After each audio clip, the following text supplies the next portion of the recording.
Hey, ladies and gentlemen, how are we today? We are back with another true crime video. Let's not mess about. Just getting my top on, sitting here topless and all. Anyway, we're back. We're here. Let me show my face on the camera. I hope everyone is feeling blessed today. I hope everyone's in a good place today. You know what I mean? Yeah, man, quickly throw on the clean top, no Chantel behave business. But how is everyone today? Okay, we are back again with another criminal video. So we're gonna be doing a double whammy today. When I say double whammy, what I mean is that we will be doing reacting to two different ones from the same channel. Okay, so watch out for that one, ladies and gentlemen. Okay.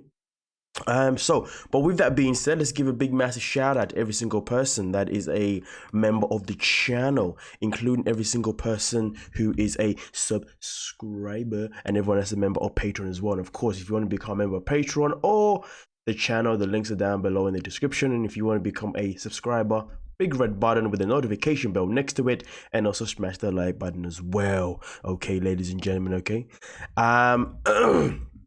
So with that being said, let's see who's in the building, okay, and give everyone a big welcome to the stream, if you dig what I'm saying. Now I'm just losing my, what am I doing here? Where is my chat? Oh, my chat's over here. There we go. I couldn't find my chat. I'm losing my mind. So, have I got my earphones in? No, I do not, because I am useless and unprepared.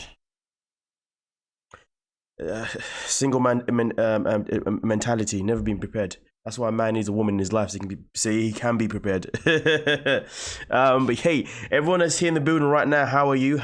Okay, you are all amazing for being here right at this moment in time. Okay, so what we're gonna do is we are going to start off with with showing you the screen. To be honest with you, that's the first thing that we need to do here, because I'm slacking in that department here.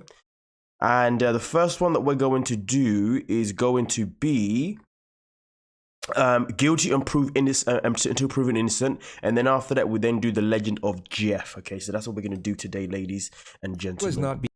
So let's get into this.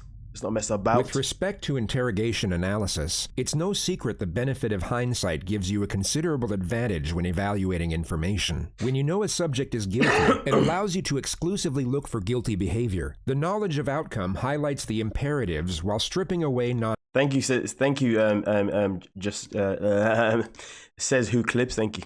Essentials. And this allows you to calculate certain things that would otherwise be overlooked by cause of your own doubt. Hindsight is 20/20. Everyone is well aware of this aphorism, and what's fascinating is that it not only applies, but is far more compatible to the innocent than it is to the guilty. The reason for this is because the information you have to scrutinize is reduced when dealing with innocent subjects. When you remove the versatile factors of misdirection and trickery, you're left with relatively straightforward behavior in comparison. Of course, the argument that everyone is different and can react in a different manner has merit. Human beings are unique, and there will always be exceptions to every rule, especially when you take into consideration that trauma can cause atypical behavior. Yet atypical behavior and guilty behavior are generally distinguished from each other with relative ease. And that brings us to example number 1. 37-year-old Michael Dixon, described by his peers as popular, friendly, but also unassuming and reserved. A self-professed introvert who turned down a job as a trade show presenter due to his fear of public speaking, and kept his position as a trade show assembler instead. On August 15th, 2003, in Hamilton, Ontario, police were called to report a man breaking into a jewelry store. 2 officers responded and chased the perpetrator from the store down an alley before momentarily losing sight of them. At the same time, Michael Dixon was getting off a bus nearby coming home from work. He was the first person the police saw when coming out of the alley and was then arrested at gunpoint. Dixon voiced his innocence but didn't resist arrest and stated he would help in any way he could. He was taken to the Hamilton police station and questioned 2 hours after his arrest. Raw.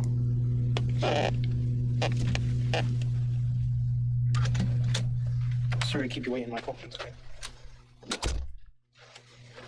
One could advocate this as a common policing misstep if it weren't for the suspect being described as a small white man in the 911 call. As well as not being white, Dixon is 6'3". This detective has either forgotten standard procedure to review the call to dispatch, or for some reason decided to reject it as evidence altogether. Wow. Michael is informed the room is being recorded and then read his rights. He asserts he is willing to speak with a detective and help with the investigation. Okay, why we're here is because earlier tonight you were arrested for breaking into a jewelry store on John Street South. Now, your innocence and guilt in this, quite frankly, isn't an issue. The evidence I have is, frankly, conclusive and overwhelming. Okay? So I'm not even going to ask you if you did it.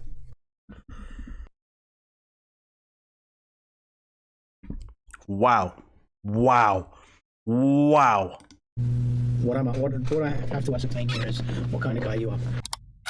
What I have to ascertain. The subject maintains a forward-leaning posture and keeps his eyes both in contact and on the same level as the detective's. He displays self-confidence and poise, while it's the detective, in fact, who gives off a nervous disposition. What Michael just did is known as a non-verbal challenge in forensic psychology. So let's break it down into components. In the next moment, the detective will shift in his seat to adjust his position, and at the same time break eye contact to look somewhere in this direction. Michael's exaggerated head movement that follows isn't for the purpose of maintaining eye contact. He could maintain it while keeping his head perfectly still. It is in fact to let the detective know he is maintaining eye contact. It's a way of asserting dominance in the exchange. He is telling the detective that he is the more confident person in the room at that moment. What I have to ascertain here is what kind of guy you are. Whether this is, you're like a serial burglar and this is what you're doing all the time, or whether this is a one-off thing because of the power cut and everything that's going on tonight. That's all we're here for. Okay, I understand your position. Like I say here, I didn't do it, and you've heard that a million times, I'm sure, in your career, but it's just, ask me questions. That's all I can do is answer them, I guess. I've got no questions to ask you. I mean, why did you do it? That's basically it. That's my only question. I'm coming from that position, and since I'm saying I didn't do it, I really don't have an answer for you except to say I didn't do it. Well, I guess we haven't really got a great amount to talk about. Yeah, it's like I said, whether you did it or not is another up for discussion. Okay, well, it's really not. What? Whether you did it or not is not up for discussion, but then you're asking why did he do it? What? Am I stupid or something? Wow. I mean, listen, this can go two ways. I mean, you can see this two ways. Either he's racist or he just lazy at his job. But rah. You've no doubt come to notice how incredibly tolerant Michael is over the unjustness of the situation. It's the most unusual thing about his behavior, and perhaps what makes him an anomaly with respect to innocent subjects. So before moving on to the second phase of this interrogation, we'll show you a more common response from an innocent subject facing similar charges. This is 26-year-old Justin, falsely accused of breaking and entering, first-degree theft, and assault. He was arrested at his home and only read his rights to silence on the way to the police station. The footage will begin before the subject knows what exact... So I have to go back. I love learning from these from videos like this. People are pretty predictable after you've had enough training. Yep. He's wanting that bloody address and telling you. Okay, let me go back a little bit because I was reading the comments there. I wouldn't have been so calm. Listen. Entering, first-degree theft, and assault. He was arrested at his home and only read his rights to silence on the way to the police station. The footage will begin before the subject knows what exactly he is being charged with. In his mind, he knows he has done nothing wrong, and at this point is unaware he is about to be wrongfully imprisoned for just over 2 years.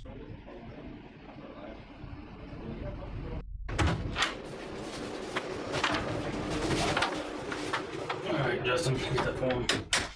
You know what I read you earlier? The 19th of February. 2 days ago, so it'll be Tuesday. How you doing, Greenie? About 5, 6 in the morning. Where were you at then? I was at my mother's house. You call her and ask her. I was downstairs asleep. Did she know you were... That's a fair point there, Thick Girl Diaries.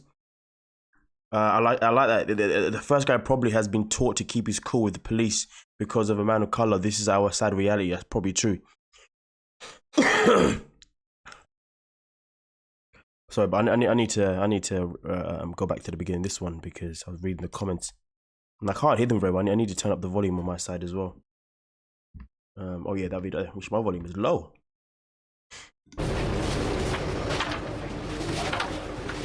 Alright, Justin, get that form. You know what I read you earlier? The 19th of February.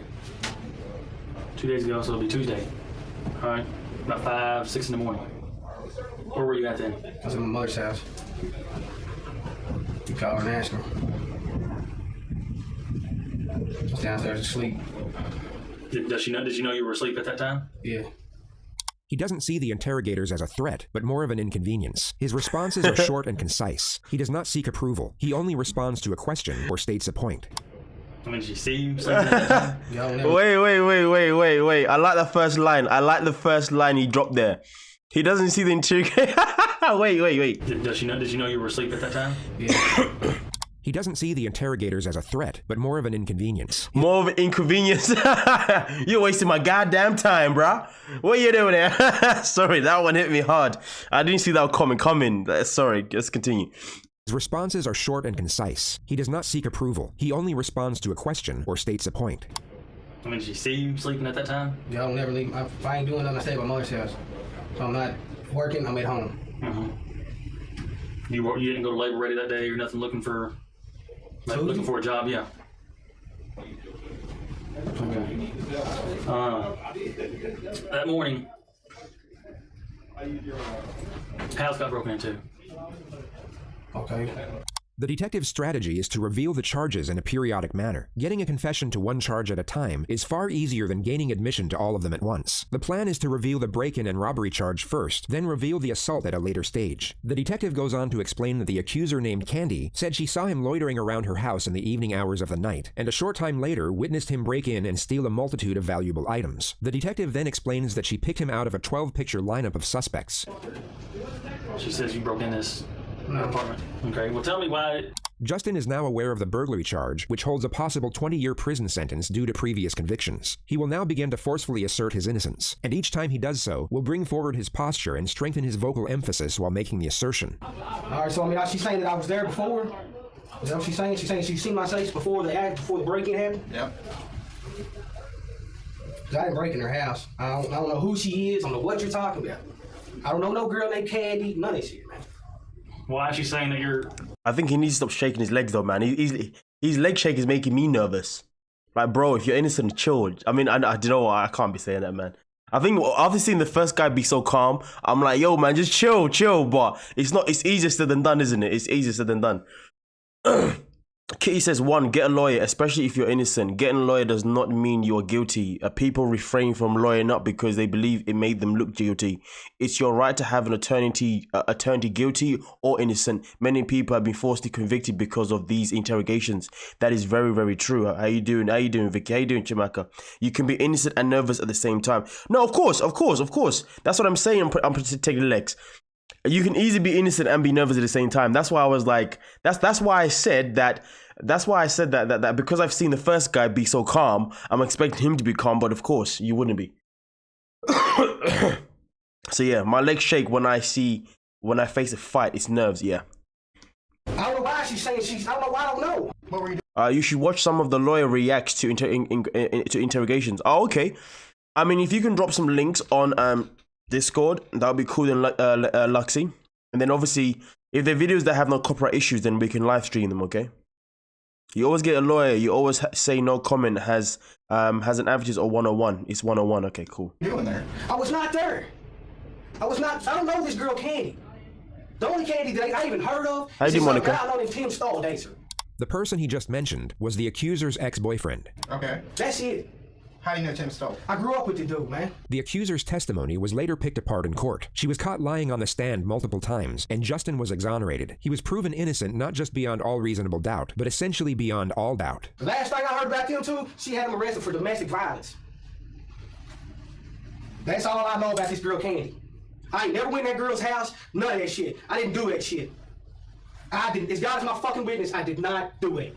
This level of certitude is rarely seen in people who are hiding something of a sinister nature. Even with the knowledge of how the common subject reacts and time to study and rehearse this specific behavior, it would be extremely difficult, if not impossible, to replicate it in a convincing manner under these conditions. If you found the most talented actor in the world and asked him to mimic this behavior on a movie set, he would be able to do so in a near identical manner. Yet if you place that same actor in the real-life situation of an interrogation room, with the prospect of facing decades in prison for a crime he knows he has committed, his acting capabilities won't be anywhere near as effective.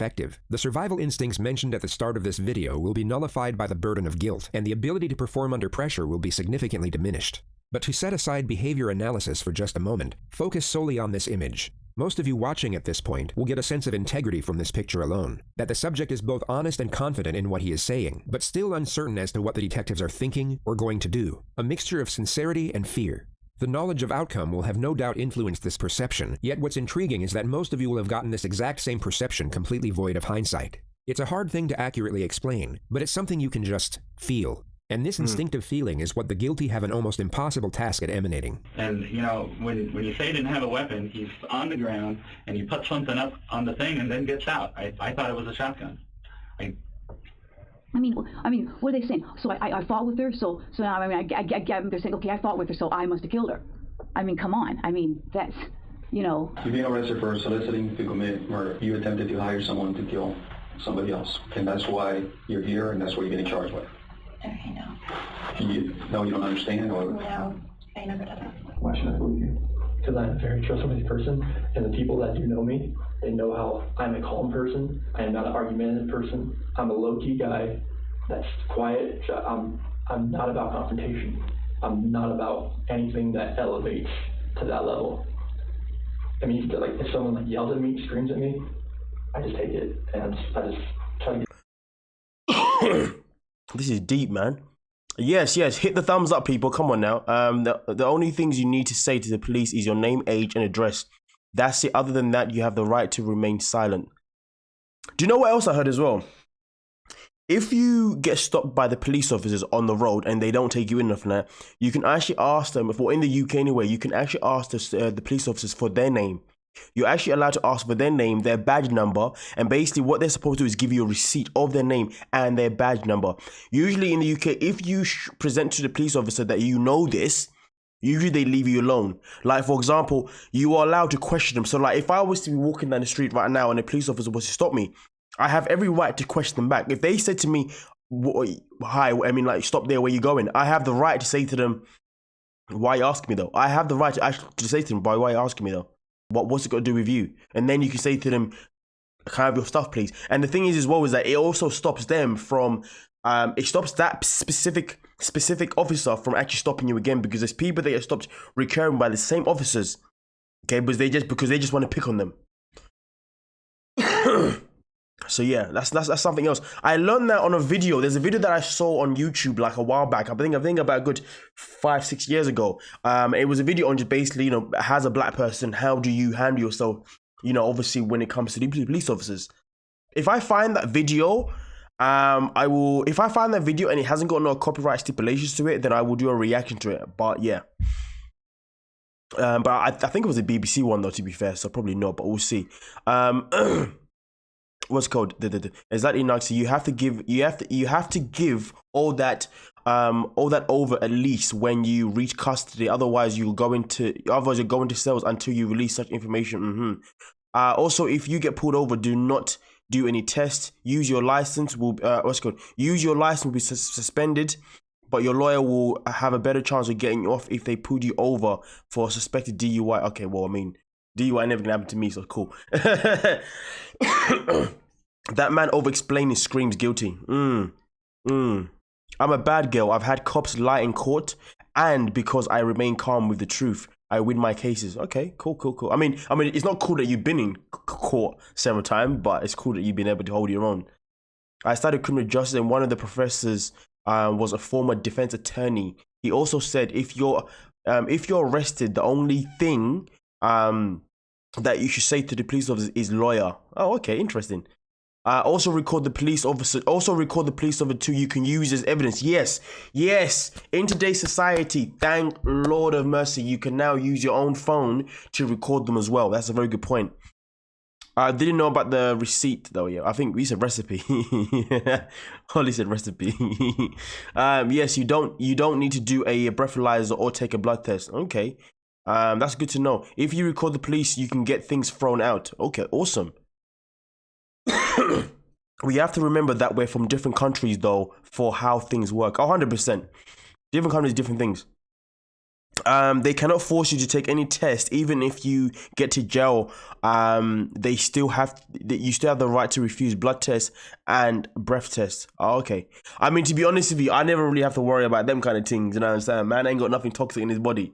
Never have. I mean, I have, but I never will. But it's good to know for people who are still doing the madness. Let's go. Get it by the wayside and get it back to where it's cool. Just a cool conversation to where like none of that gets to that height. Because I am not that person. I ain't never went in that girl's house. None of that shit. I didn't do that shit. I did. As God is my fucking witness, I did not do it. I did not do it, man. I did not do it. So now we got it clear that you do know a Candy. No, I don't know the girl. I ain't going in that girl's house, man. God is my witness. I did not go in that girl's house, man. I used to be a piece of shit when I got fucking attention. I told myself I wasn't going back. I ain't done nothing but work my fucking ass off the entire time I've been out. Can you prove, other than you saying you did not, is it that morning? What can you tell? How can you prove to me that you were at home? All you gotta do is call and ask my mother. So you're telling me you didn't step foot out of the house? Not one foot. Tuesday. Not one. The detective then goes on to reveal. What's a POC, Luxie? Justin is accused of assaulting the supposed victim during the robbery. Take a van in here and you hit her over the head with it and you guys fight. And she got injuries. No, man. Hell no, man. Get her goddamn boyfriend, Tim Stone, in here and question him about her goddamn injuries. Get that straight right there. This sounds like it's a goddamn thing of fucking her boyfriend, Tim Stone, done fucking done something to her, and now they're trying to put it on me. I know that's what the fuck this is. And look, that's why we're talking to you, okay? No, this is bullshit, man, because I've tried everything in my fucking power to stay the fuck out of this goddamn fucking penitentiary shit. I did not do that shit, man. Okay. That's what we're talking to. We're here to investigate this, okay? That's why we're asking you all these questions. I'm sorry for freaking out, man, but I didn't fucking do this shit, man. I'm fucking shaking. I did not fucking do this, man. Justin had already served 3 years in prison for a robbery in his early 20s. Oh. He more than likely knew the reassuring tone of the investigator wasn't a good sign. Although slightly more animated than the average person, this form of aggression is a commonplace response from the innocent being directly accused. He comes off aggressive, but in a defensive manner. He is not being hostile, but highly combative when professing his innocence. His conduct is totally justified considering the circumstance. When facing a considerable amount of time in prison for something you didn't do, this level of anger is warranted. So when compared to the forgiving composure of Michael Dixon, the extraordinary nature of his behavior becomes even more pronounced. I really don't have an answer for you except to say I didn't do it. I guess we haven't really got a great amount to talk about. Yeah, it's like I said, whether you did it or not is an outcome for the discussion. Okay, well, it's really not. There's a number of witnesses. Great. One of whom had a video camera. Perfect. I love this guy. I like this guy. This guy's awesome. Great. Perfect. Play him at his bluff, boy. Come on, man. Do your thing, bro. Like I say, I wouldn't either in your position. If you come into contact with police, keep your phone recording for safety 100%. Yo, listen, if I've got the police coming my direction, not only am I recording it, I'm going live on YouTube ASAP. You know what I'm saying? Like, I'm going live on something, whether it be YouTube or social or Instagram, best believe. You know what I mean? Like, it's happening. It's happening. Listen, honestly, my title would be somebody screen record this. So therefore, if someone else records it, they'll have it as evidence in case they try and wipe off my phone. But let's not forget about that. Some police officers be out here taking people's phones and erasing data. It's funny though how they can erase people's data, but at the same time though, when they want something, they can recover data. But remember in the first video we did about the guy who done the mass shooting, he deleted the video he made about him saying that he's gonna go and do madness. Do you know what I mean? It wasn't until later on the police took his phone and then they recovered the deleted data. So it's quite fascinating, isn't it? Listen, I would 100% say that in court. Oh my god! I'm like, listen, someone pull up my phone and recover my deleted my deleted data, please. Someone pull it up right now, real quick. You know what I mean? They can't say anything. And if the phone has gone missing, suspect. They looking sus. The police officers are looking sus. Tell me otherwise, man. Get out of here. Let's have a look here. Yes, many people in the USA don't understand their rights, which is why cops get away with with so much sometimes. It's really sad. It's sad, really, yeah. Cops saved me and my dog from a major rollover car accident. They are needed. They just need better training. They shouldn't just grab us or shoot us. No, listen. Police officers, listen. the law enforcement is always going to be needed for control, right? It's just that there's a portion of it that is taking the mick. Simple as that. Like, come on now. Dash cams are handy for multiple reasons. If pulled over, just hit the record button and they just go back and record to past XX seconds. If you have, that's a good point. You know, I've always been like, I can't have a dash cam. Dash cams are lame as hell, man. I can't be having that. I look like I'll be getting. Listen, on my days, I'm gonna have to get myself a dash cam one day. That's a very good shout there. Very good point.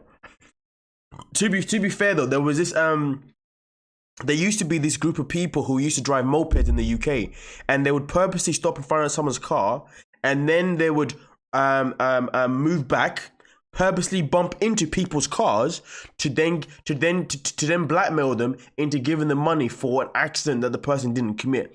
There was one time, one guy, he was caught on camera. The woman had a dash cam, and when she said, "Oh, I got you on dash cam," they got on their moped. They were off skis. Gone. Huh? See you later, alligator. They felt pissed.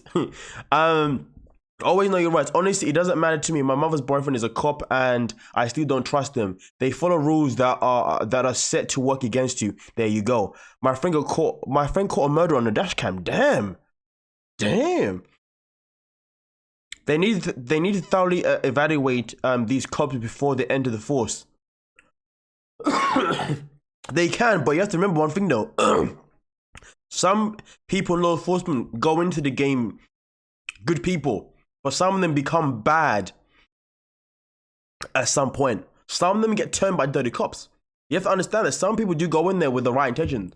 You just that when they meet the wrong copper who wants to make them, you know, their BITCH,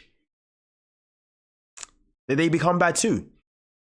So you can vet them all you want, you can evaluate them all you want. To be fair, unless they do like a 6-month evaluation, yeah, unless like every 6 months they internal affairs comes in and does an evaluation of that thing every 6 months.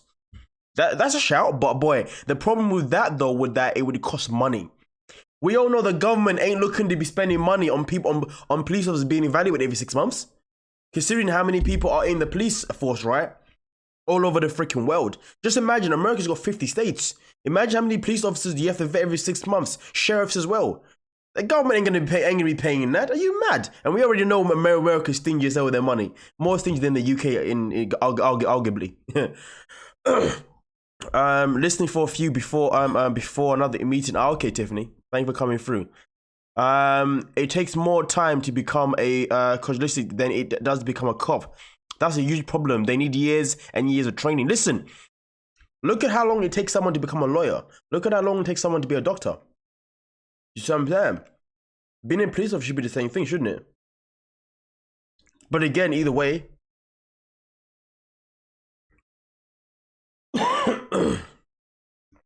Okay, then. Well, that's relieving. That's relieving, to be quite honest. Yeah. So view the video camera. I have. Okay. That's why your guilt isn't an issue here. That doesn't even make sense to me. Because if I'm on the video camera, that doesn't make sense. You have a video camera that shows me? Yeah. That doesn't make sense. It makes perfect sense to me. We'll have to, I guess, I have no choice but to get a lawyer then, if this is the kind of thing you're going to go through with me. This isn't going to go away. You're charged with breaking in. You will be charged tonight. Okay. Yes, Nora. Basically, no. Training day. There you go. Don't even get me started on tasers, yikes. We'll be going to court in the morning. Perhaps the most upsetting moment, considering the fact that we know this man is innocent. You can see the fear emerge in his eyes as he realizes he won't be going home after this interview. Charged with breaking in with intent. Okay, that's what's going to happen right now. We're now given an insight into Michael's introverted personality. He is noticeably afraid of what lies ahead, yet reacts to the situation with reasoning and intuitiveness. Rather than explode into emotion like the more extroverted personality, he instead processes the moment and then responds to it from an analytical position. Can I ask you something? Okay, are you just making this up that you have a video camera so you see how I react? Because it goes that if you're saying, okay, hear me out for a second, please. If I am guilty, as you believe, because you have me on video camera, then okay, we'll go through the procedure. But I'm saying, I'm trying to call your bluff here because since I know I didn't do it, there's no way I could be on the video camera. Well, like I say, it's not a game of poker. Okay, well, I've got nothing to I'm not gain trying to from give you a that. hard time, right? You know what? I've got nothing to gain from that either way. Which is why I'm not asking you, did you do it? I'm trying to catch you out. I've got nothing to gain from that. Getting a confession void of evidence is in fact excellent for an investigator's career. It's a mark of merit and can accelerate promotion. Michael continues to... Bruh. I mean, it makes sense. It makes sense. It makes sense. But when you're putting someone in prison that shouldn't be in prison, that's just a muggins. Apparently 3 weeks to 3 months training to become a cop in the UK, Maddie. What? That's mad. How you doing, Jojo? Wow, that's nothing. That man is intelligent, yes. I wouldn't trust any new cop with a gun. That's ridiculous. They should have to work their way up. Like you can go... like you can go out with pepper spray, then a taser, then maybe a gun. Like, you know, redundancy, but for a copper. Oh yeah, and you know what? Let's not forget though. Taking another man's life can be very traumatic depending on who you are. Some coppers don't care, right? But some do. Think about it. Shouldn't they at least seek like months of therapy as well before they actually go out on the field with a weapon? Because even if they don't end up using the weapon, it's important for them to go out to have some therapy first, to understand the importance and the dangers of using the weapon. That, like, you know, like ask them serious questions in therapy. Like, okay, so what's gonna happen one day you have to pull out your gun and shoot someone? What's gonna happen one day someone's got a gun facing you and you got to do it? You know what I mean? Like, do like something. You know what I mean? Like, vet them in that, and that can take time. A mark of merit. I know. Tell me about it. Go into Twitter. Go into a Twitter discourse today about excessive police violence. Bristol police, I believe, punched a POC, a person of color who was not carrying a weapon, and threat 12 times, and then proceeded to taser the poor dude. Yikes! Right, people be putting when putting people in prison or making people guilty is a numbers game, or right or wrong. There you go. Okay, now that I hear more, he's handling himself pretty well. Of course he is. Nah, he's innocent anyway.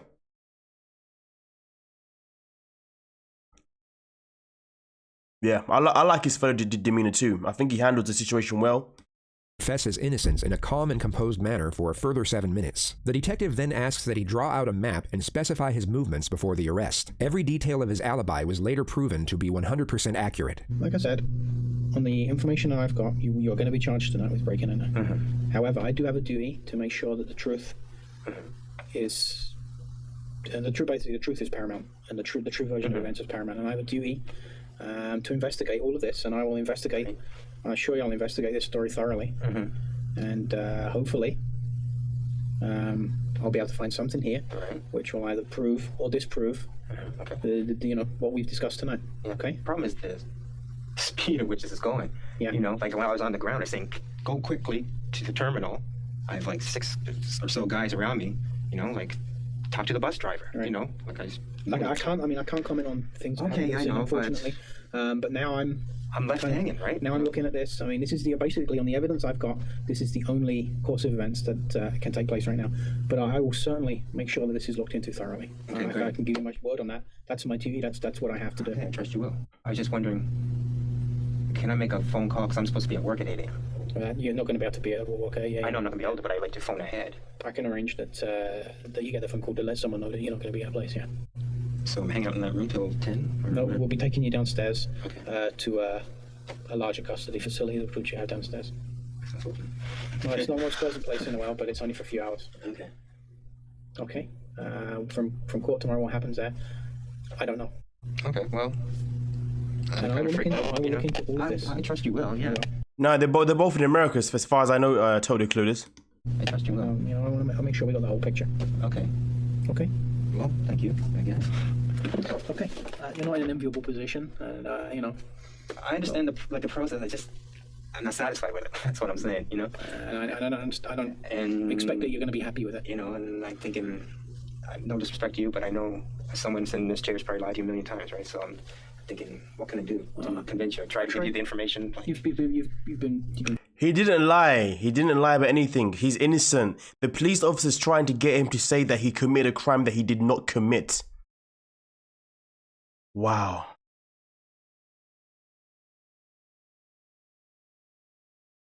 Wow, you must be bored, Lexi, man. Just give up. Wow. Jesus Christ. Cop is British though. I'm ashamed of him. He's hope his mother has seen this. I believe this guy is in Canada and second's in US. Okay, unprotected legs, thank you. This is making me frustrated. He's been so logical and calm and he's not lying. Listen.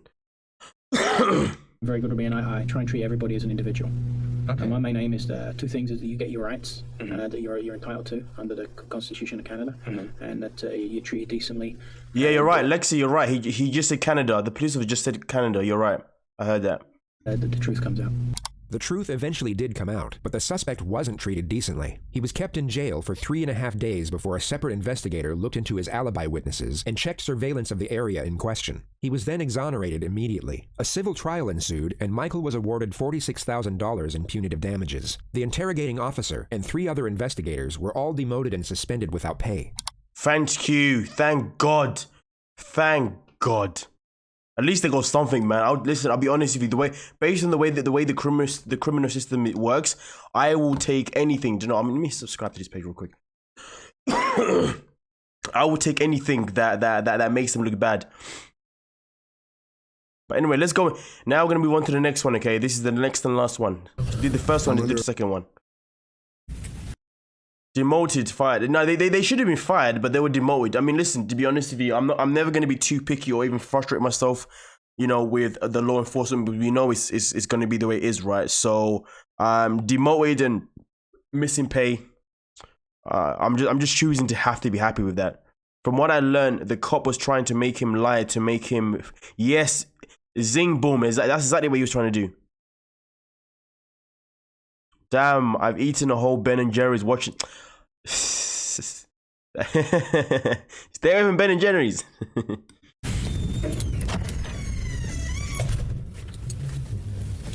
Am I under arrest?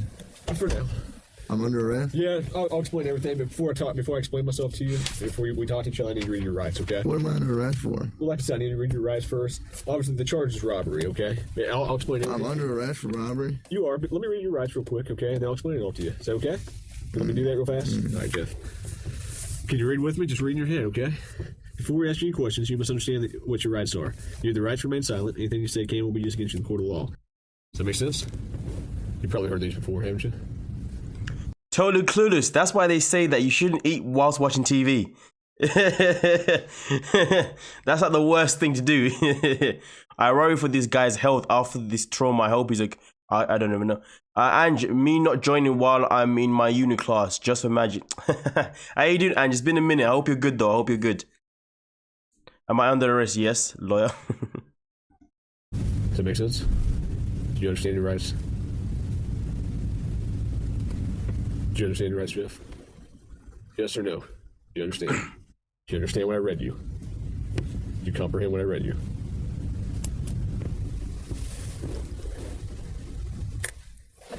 Jeff, I'm just here to talk to you and figure out what happened and move you on out of here, at least some of it.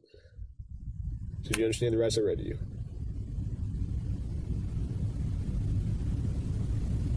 If you got something that says you didn't do this robbery, this is your chance to talk to us. Okay, good cop. No, usually I'm the prick. You look like the prick. This is Jeff. Jeff is a heroin addict and has been for the last 14 years. He is 6'5", weighs 153 pounds, and has now found himself in the unfortunate circumstance of being charged with armed robbery. This is in the state of Georgia, so if found guilty, they will render him the minimum term of 10 years without parole, up to the maximum term of life in prison. Jeff has been through the system multiple times over, and he will know that if indeed found guilty, his sentence will be considerably longer than the minimum 10 years due to his previous convictions. Okay, Ange. Jeff, do you understand your rights? Yes or no? I'm not asking if you want to talk to me at this point. I just wanted to know, do you understand what I read to you? So am I under arrest? Yes, you're under arrest. I'm getting back to the cell. I don't talk to you, motherfucker. Okay. Hey. You want a Coke? Yeah. You gonna be able to pop it open or you need me to? Yeah. Jeff has become somewhat of a cult figure in the domain of interrogation footage. His recognition seems to have grown through his own popularity, as opposed to the notoriety of his crimes, like most others. Conveying the exact reasoning behind this can be tricky, as the interest in this character will no doubt vary by the individual. Yet we found the most collective reason can be explained through a single pop culture reference: the anti-hero. While the concept is timeless, the actual term was created through the realm of modern cinema. There's a diverse number of characters passing through the decades that fit the criteria. Yet perhaps the most textbook example could be the protagonist from the 2003 feature Bad Santa, a middle-aged man simply known as Willie. This is a character that lies, cheats, steals, swears at children, drinks an inconceivable amount of alcohol, and is generally extremely unpleasant to every single person he comes across. Look who's here, Jimmy. It's Santa. Fucking great. Let's tell him what you want for Christmas. I'm on my fucking lunch break, okay? On paper, this is an extremely unlikable individual, yet for some reason, we root for him while following his story. Anti-heroes are flawed, as are we. Their moral complexity mirrors our own, and just like us, they are learning and growing as they move along the path of life. Their mistakes make us think of our mistakes, and perhaps the reason we root for their redemption is the reflection of ourselves rooting for our own. So you might be curious about the contrast between the anti-hero and the villain. One we embrace and relate to, while the other we despise and detach from. Both are driven by selfish motivations, yet our emotional response differs between them. The reason for this, while not necessarily obvious, is a relatively simple formula. The anti-hero must have a glimmer of humanity, alongside a noticeable vulnerability. This is what allows the viewer to truly connect with a character. It allows us to forgive them when they are unethical, but admire them when they are noble. It allows them to be angry, cowardly, and greedy, but also cheerful, brave, and empathetic. Who the fuck is Thurman? Is that you? Is your name Thurman? Yeah. Thurman Merman? Yeah. Jesus. Unlike the clean-cut, one-dimensional hero of mainstream culture, an anti-hero is not only more realistic, but far more likely to resonate with the viewer. They resemble ourselves, and remind us not only of the ambiguous morality of existence, but also the possibility of redemptive change. With relation to Jeff, while many of us can't relate to the feeling of being addicted to heroin for well over a decade, we can certainly understand the feeling of sadness. While we may not be able to put ourselves directly in the shoes of an addict, we can somewhat relate to the adversity that comes with it, not to mention the incredible magnitude of the situation he is going through in this video. How he responds to this very moment is quite literally the precursor to his entire future. He is at a crossroad moment in life, where on one side is the possibility of hope, and on the other side is the outright guarantee of despair. The long-term path he goes down will be the consequences of the short-term choices he makes, all of which have to be judged and decided on while going through the early stages of heroin withdrawal. I need methadone. You need methadone? Yeah, you guys can get me that methadone? I don't have any. Do you have medication for it, or a prescription for it? Or? No. What do you need methadone for? Because I'm a fucking junkie, and you guys, I can't get no methadone. I'm gonna go through withdrawal here in a minute. Where do you usually get your methadone from? I don't get it. I get heroin. How long you been using heroin? Long time, buddy. Sometimes the manner in which words are spoken can convey far more than the actual words themselves. The admixture of pain, regret, and acceptance in his voice is not only palpable, but harrowing. It brings us back to the essential components of the anti-hero. He has the singular desire to accomplish his goal, to which the end justifies all means. Yet this desire stems from the scars of vulnerability, and there are few vulnerabilities more crippling than the relentless burden of addiction. What are you trying to talk to me about here? Talk to you about what happened last night. Look, here's the deal. Either you're in a bad set of circumstances, or you went and committed an armed robbery last night. Yeah, right? I'm in a shitty, wrong place at the wrong time, obviously. I didn't commit no fucking armed robbery. All right, then let's talk about this. I don't talk to the police, man. I think it's in your best interest to. How? Man. I don't talk to the police. Here, okay. I've been through the system, buddy. I know how it works. I know you have. You're Jeff. not my friend. I'm not your friend. You're trying to fucking get me. Or you're I'm not trying to get all you. you're trying to get is some fucking stupid ass fucking confession, and you're not going to get one. Jeff, I'm not going to get a confession out of you for nothing. Exactly, because I didn't do nothing. I'm not trying to get a confession out of you. Okay, I'm going to tell you, I didn't commit no armed robbery. And y'all ain't got no fucking evidence saying I did. Let me go. All you did is find me sitting in my buddy's house because my fucking buddy's dog's going ape shit. I go outside. There are cops everywhere. And they spotlight me. They say, come here. I say, what's up? They search me. They ain't find nothing. What's up? Let me read this. No, because I'm not going to sign it. You don't have to sign it. So let me read it for you. Okay? I'm not signing nothing. You don't have to sign it. Damn. Damn. Damn, damn, damn, damn, damn. I mean, listen, to be honest with you, is he wrong to have the reaction he's having? I mean, obviously, it seems to me this is a clear state of being profiled, isn't it? Damn, I feel like I'm living through the criminal by narratives analysis, yeah? And listen, the analysis is dope as hell. Wow, okay, Jeff. Okay, Jeff. Jeff is the legend. I get it. Let me read it. I know we did, but I'm going to read it to you again. Thanks for the code. You're welcome. Before we ask any questions, you must understand what your rights are. And here we have our glimmer of humanity. It may seem like a non-essential moment, yet sometimes the smaller things can reveal the most. Jeff extends his gratitude in recognition of the small favor the detective has done for him. There is no return benefit for Jeff giving thanks to his adversary, meaning there is an element of selflessness and grace in the act. There may be considerable emphasis on the glimmer of humanity here, but all we need is a glimmer to know that it's at least in there. You have the right to remain silent. If you cannot afford a lawyer and want one, a lawyer will be provided for you. If you decide to answer questions now without a lawyer present, you will still have the right to stop answering questions at any time. You also have the right to stop answering at any time until you talk to the lawyer. Do you understand the rights I've explained to you? No. Huh? Yeah. Okay. Tell me what happened last night. Plain and simple. Your side of the story. I'm not talking to you. I'm a lawyer. All right. This is what I don't understand. I know, but this is what I don't understand, Jeff. You were sitting there talking just like you were ready to sit here and tell me what happened last night, and then all of a sudden I read that to you, and you screw it, I ain't talking to you. I want a lawyer. I don't understand that. What changed? Because I told you what I already told you what happened. You didn't. How didn't I? You didn't tell me what happened last night. How didn't I just tell you what? But now you've handcuffed me, and I can't talk to you because you asked for an attorney. So, okay, that's fine. But I will tell you right now, you're still on hold for a robbery. I know. I don't know why. I need a fucking lawyer because obviously I didn't do nothing. And obviously you guys know I didn't do nothing because I've been arrested for the same bullshit before, and you guys don't interview me this much. So, wham, bam, thank you for the coat. Put me back in the cell. Damn. Damn, I've been arrested before for this. Okay. Damn. Whoo-wee, this is going to be a long night for the officers, I tell you that now. A long, bloody night. He shouldn't even continue talking after he's asked for a lawyer. No, you're right. But you know what it is, isn't it? They're obviously trying to get him to talk. That's why they keep going in there and XYZ. You see what I'm saying?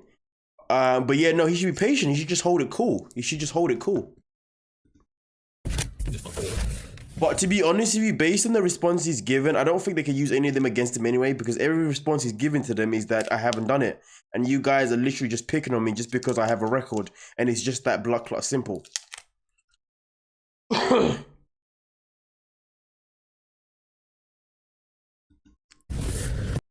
Am I crazy, Jay? Jeff has better manners than FB with...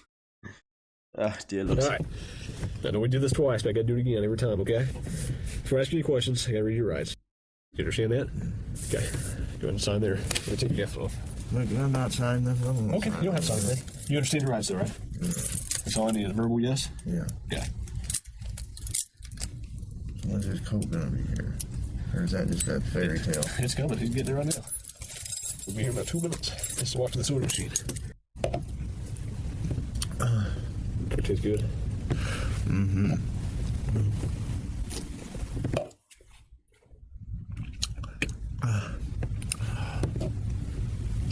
I have enough evidence of the armed robbery, okay? But, you know, if you're saying you didn't do it, you need to give me your side of the story. I didn't do it. Okay, well, give me your side of the story. You got to convince me, because I got a lot of evidence. That's a very good point there. They are trying to trick him, especially if he's starting to go through withdrawals. They try to exhaust him by keeping him in there for hours and hours to break him. That's a very good point there, Jennifer and Topaz. I didn't even think of that, to be fair with you. Probably because I'm not on drugs, so I wouldn't know. But, you know, that's a very good point. How you doing, Scott Girl? It's been a minute. Hope you're good. Evidence. I got a lot of physical evidence. Well, like what? Why should I tell you that? I mean, you haven't been helpful with me at all. You don't, because I don't believe that you got any evidence. There's only a couple pieces of evidence I'm missing. Name them. What's that? Name them. Well, why do I need to do that? You haven't helped me out at all. You give me a little bit, I give you a little bit. We go back and forth. I give you one of my pieces of evidence, now give me a little something. All right? What time do you get over to Aaron's house?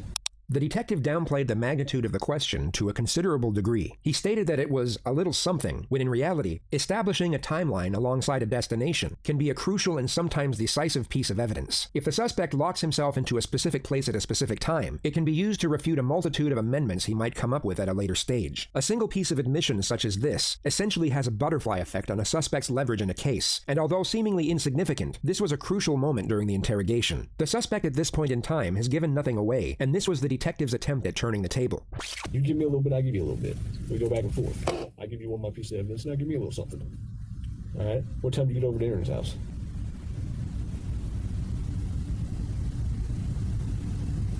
I know anything I say here can and will be used against me. Sure, but anything you say here, I can also tell your parole officer, and you help me out.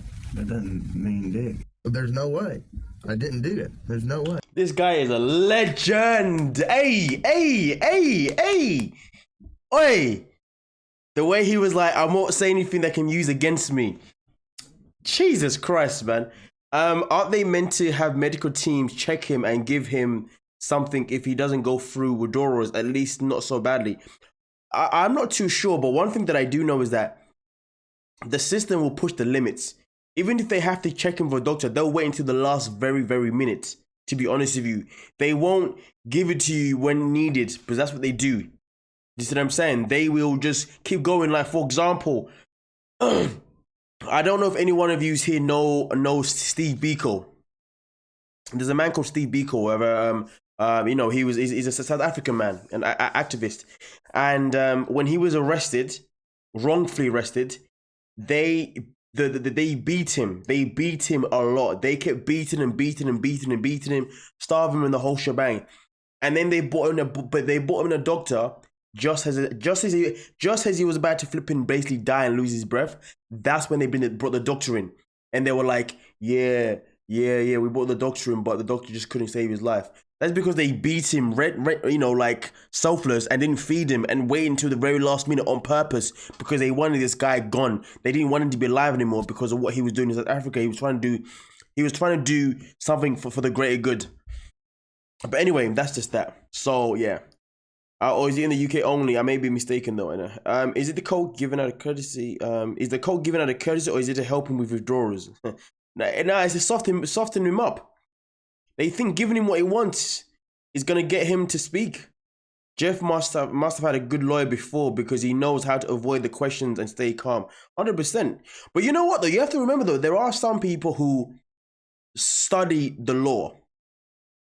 Do you remember the film Law-Abiding Citizen? Gerald Butler? Gerald Butler studied the law before he committed all of his blood clot crimes. There's people that do that. The Unabomber, remember the Unabomber? Studied them all before he committed his crimes. What's the other one? The Bone Collector. Remember the criminal in The Bone Collector? I don't know if you guys have seen that film, which is now into a TV series as well. There's that one too. Think about that. Cops will lie stating they smell weed in a car when there's zero chance of that. There's no weed, no smoke. Cops lie. Listen, don't forget that cops can even plant things into your car as well. Don't forget that. They can plant things into your car as well. Or wherever you are. They do it all the time. The coke just shows some kind of humanity. Yep, this dude is killing me. He's clean on the system, 100%. Jeff actually is honestly inspiring. Yep. Chimaga, I thought so. Usually they would be alcoholics. Not how withdrawals work, but in the USA they can't hold you for a certain amount of time without food or water. Maybe it was just trying to be nice. Yeah, it could be that. But let's get it. How drunk were you drunk? No, I was pretty sober. So you're in your right mind. You remember everything about the night, right? So you couldn't have done something not remember. You couldn't have gone and robbed the place and not remember? Fuck, no. Okay, so you would remember if you robbed the place. Yeah. You asked me to bring you up here. I was done talking to you. If you want, why don't we just talk about the gun? Let's start there. Okay? Well, I don't fucking have a gun or own a gun. Okay. I don't think you do. I know you don't own one. Okay. I need to know where that gun came from. I don't have. What the fuck are you talking about? The gun you were sitting on. I was sitting on. Body language analysis can never be given full credibility, yet this would be the most telling moment if one were to use it. The subject of the gun used in the armed robbery has been brought up in the discussion, and when inquired over the gun he was sitting on, the suspect brings forward his posture, maintains eye contact, and responds to the question in a forceful manner. It displays both confidence and conviction in the declamation. One could assume the suspect genuinely has no idea what the detective was referring to in this moment. However, in the next moment, the detective will clarify with the words, "the gun over at Aaron's house," at which point the suspect will reset his posture, break eye contact, and lower the tonality and emphasis in his dialogue. What the fuck are you talking about? Over at Aaron's house. I don't know what you're talking about. Because Aaron says it wasn't his. I don't know what you're talking about. Compared to the gun he was sitting on, it would appear the suspect knows exactly what the gun over at Aaron's house was referring to. Yet whether it be for the purpose of not incriminating himself, or for the purpose of not incriminating his friend, the suspect does the smartest thing and refuses to continue the conversation. Like I said, you give me a little, I'll give you a little. All right, I got a lot more I can tell you about the whole thing, but you got to help me out too. So I'm willing to go to the prosecutor. I'm willing to go to the parole officer and say, "This guy's a good guy. He helped me out." I know you don't want to go back to jail. Right? Yo, here's the question though: how long until the lawyer comes though? My man asked for the lawyer way back, and they still ain't giving him the lawyer yet. What's that about? Where the lawyer at? Prison. Well, fuck, it looks like I am if you're going to charge me with some bogus shit. You guys don't, I mean, what do you got, really? That I was at a buddy's house, and I happened to come outside because you guys were fucking swarming the area, and they Which door did you come out of? I came out of the front door. You know what? I'm not saying myself, man. I'm done, man. Fuck this. The only reason I came up here is to get a fucking Coke. Okay. You're not getting out. Oh, no. I can't finish it? You can finish it. Make it quick. I got things to do. Butterfinger problem. I didn't promise you that. I said we can see what happens. All right. Like I said, you haven't helped me out at all. Why should I help you out? How you doing, Louisa? I got you soda. That's good enough.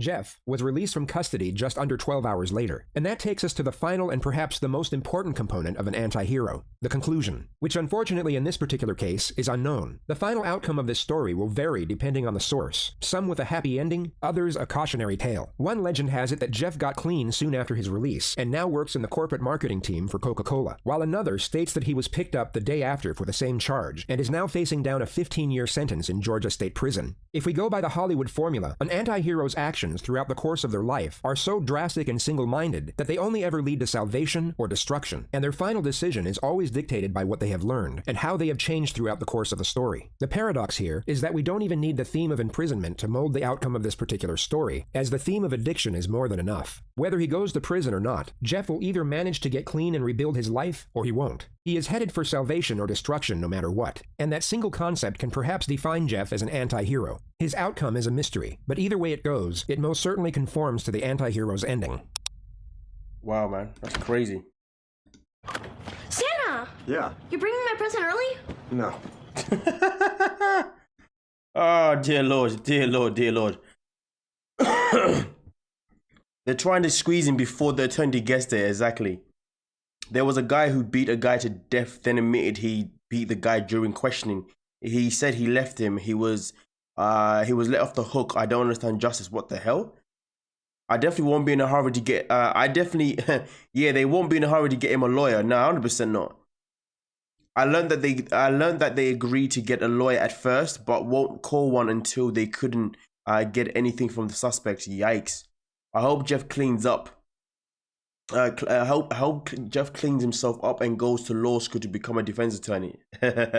Imagine that, imagine that. But some people that are wrongly done,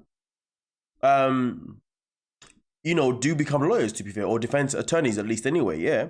JSC new video is the best one yet. Yeah, no, we've done that one. Zing boom. We've already reacted to that one anyway. So go check it out. But yeah, no. So, but yeah, we'll be back again, obviously, again at some point this week with another live reaction to one of the videos on this channel. Okay, some of them are quite long though. I saw there's a few of them that are like 2 hours long. So it's a bit of a madness. Jeff had a YouTube channel. I put it into Discord. Okay, thank you for that. Yeah, there are some here that are a bit longer, but yeah, we'll definitely get down to them at some point anyway. But yes, nonetheless though, thank you so much for your time. There's a potential we'll be back later on again, doing another live later on today to our main character. Booty. Who knows? But nonetheless though, thank you so much everyone for coming through for this video, at least anyway. And I will see you lovely people in the next upload, or at least the next live anyway, okay? But with that being said, thank you so much for your time. Of course, hit the subscribe button on your way out. At the same time, also hit the like button and the notification bell. We are done and we are out.